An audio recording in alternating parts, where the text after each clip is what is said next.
Welcome to InThisCornerTV.com. I'm Smitty in Las Vegas. Well, boxing's next big-time mega fight will take place May the 2nd when the Hitman, Ricky Hatton, takes on the Pac-Man, Manny Pacquiao. We caught up with Ricky at his training camp. Here's what he has to say. Well, first off, Ricky, let me say that I usually don't share this gym with anybody. This is a very private location and keeps my adoring fans away. The only reason I've really decided to let you use this gym is because we're pretty much the same height and we didn't have to adjust the bags. Very kind of you. Yeah, I noticed you didn't bring your sparring equipment though, Smithy. So no, it's a fantastic gym and it's close to where we're based, where we're staying in apartments just down the road, and the gym's just around the corner. We go running up at Sunset Park, you know, which is a nice little running track around there, and we're close to the MGM Grand. Obviously, that's where the fight on May 2nd against Pacquiao is going to be. So if you need to nip to the MGM Grand for an interview or, you know, or basically something regarding the fight, you know, building the fight up, then we're nicely situated and the facilities are fantastic. And I thank Tony for letting us use the gym as usual. You know, in preparation for this fight, now you've been through the whole mega fight thing with Floyd Mayweather, and I got to believe that situation will help you in preparation for this fight, the mental side of it, the fact that you've gone through all this 24/7 stuff and everything. Yeah, it's standing me in good stead. You can't get a bigger match than the fight against Mayweather, and a bigger occasion in many ways. Like it is on May 2nd for the best pound-for-pound fighter in the world title. Yeah, we had the 24/7 cameras following us everywhere. About 35,000 Brits came over to support us. It was a wonderful occasion, and that will stand me in good stead. And I think not just the Mayweather fights in years gone by, where before after the Mayweather fight, I fought at Man City with 58,000, so 58,000 people there, so pressure's on with that. So I've regular boxed in big crowds, you know, and I've had big occasions. Like you say, this is the second time I'll be challenging for this title, so I feel a lot more relaxed in this training camp than I have done in recent fights, yeah. As a boxing analyst, I think you match up much better in this fight with this guy because of the styles in the fight. Now, we're about 3 weeks away. What's your preparation right now? What specifically are you working on right now? You look already to be in great shape. I'm in the best shape I've ever been, and I know every fighter says it, you know, I'm what shape are you in? Yeah, I'm in the best shape I've ever been. It'll be one hell of a story, won't it, when somebody turns around and says, no, I'm in terrible shape. But, I am in the best shape I've ever been. I feel really, really sharp. I have been for several weeks now. I've come to Vegas. We've had a week and a half in Vegas now. We've been sparring.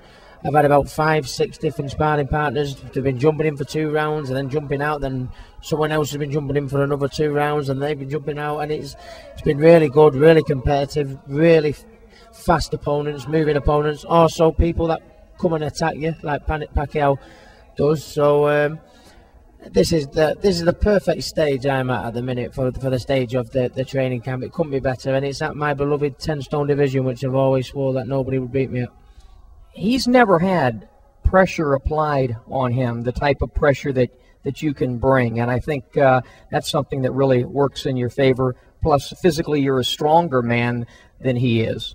Yeah, I obviously he had his best win out last time against Oscar De La Hoya, but I think if anybody who knows boxing knows that for whatever reasons, and only Oscar can answer them, that wasn't the Oscar De La Hoya we've come to love over the years. You know, I think he either left it in the gym, left it on the scales.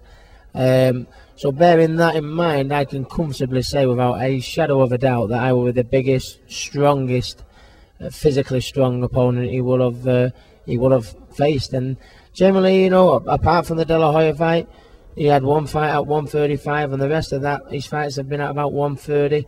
You know, he's fighting I believe, a monster physically and strength-wise in the 10-stone division.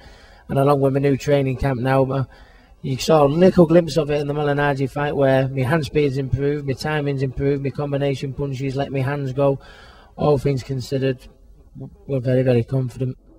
I think, and I'll talk to Floyd about this, I think the key to this fight really is that punch, that best punch in boxing, the most important punch in boxing. It's actually going to be, in my opinion, your jab. Yeah, and the jab was used in the end against Paulie Malignaggi. I out-jabbed Paulie, and a lot of people thought Paulie was going to beat me. He would outspeed me, and in fact, I turned the tables. I felt, I outspeeded Paulie and I outjabbed him.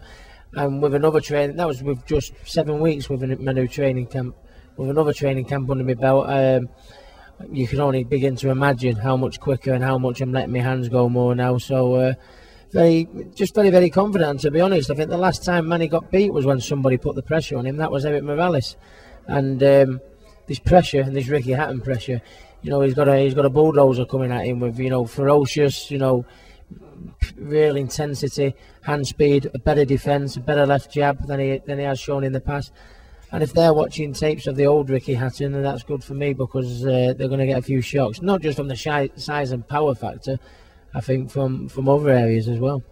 He's tough to hit in the body. Nobody's really gone to his body. It's been something that's a great part of your attack. Is that something you're going to try to get to early in this fight, his body? Very much so. I think nobody's attacked his body generally, because he's by nature is a very, very aggressive fighter in his own right. So nobody has been adventurous enough or had the courage or the bottle to go to his body. But I know a man who has. Marquez, great fighter, but fights off the back foot. Marco Antonio Barrera, wonderful fighter, good friend of mine, fights off the back foot. Oscar De La Hoya, in that fight anyway, had to fight off the back foot because he wasn't in a position. The last time he got beat was somebody that went on the front foot, so that fills me with confidence. And along with just my natural size, strength, power, and other areas that I've been working on, I think I'm going to take that pound for pound title. What about the British contingent that'll be here? What can we expect to see from your fans at the MGM Grand on May the 2nd? Well, they're very, very passionate, as it's been in Vegas, and I hope they respect, everybody, the national anthems and everything, because they can get a little bit rowdy. But the wonderful fight fans, they're the best fight fans in the world for me. 35,000 come over for the Mayweather fight. I don't think there'll be quite that many this time, because back in home there's finances are at an all-time low for Great Britain, so it's not the best time. But I expect about 20,000 fans coming over. And don't forget, with the Mayweather fight, and no disrespect to Floyd if he ends up watching this, Floyd is not known for having a massive fan base, where Manny Pacquiao has as good, if not better. Well, I wouldn't say better, but certainly there's going to be hundreds and thousands of Filipinos, going to be thousands of Brits. It should be a even more intenser atmosphere than for the Mayweather fight. I think Vegas, May 2nd, is the town to be in. No doubt. And I know you're not going to tip off what you're going to be wearing into the fight. Of course, you came in with that great costume, the Hatton costume for the Malinashi. But I know I've invited you to come over into my closet and to see what I have. Perhaps some of the Smitty attire might work for you. Well, like you say, I didn't pack the fat suit, but now you've mentioned that, I might get it packaged out, I think, because I've seen your closet, Smithy. It's nothing to be proud about, but no, I always wear the fat suit because I'm known as Ricky Hatton. I'll be coming into my usual Ricky Hatton, song and Blue Moon and that, but I've left the fat suit at home. I think I've made my point. I've wore a Ricky Hatton t-shirt and a Ricky Hatton suit enough times as if to say to the snipers, who says that I'm too fat, too overweight, I don't live the life and I'm never going to be ready in time. It's gone a little bit quiet on the home front as far as that goes, so I think it served its purpose. I've left it at home now, so I might come and have a look at your wardrobe, yeah. And what we'll do is come back here in maybe 2 or 3 weeks and do something else with you as the fight gets close. We're very excited about, all of boxing is excited about. This is really great to have two great fighters in their primes meeting each other at a decent weight, and we really look forward to it. You look great, champ, and can't wait to talk to you as we get closer to May the 2nd. Look forward to it. Look forward to it.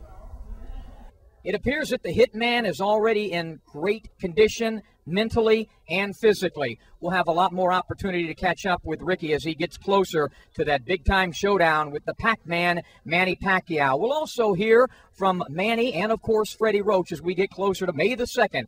For the best in boxing news, stay tuned in this corner, TV.com.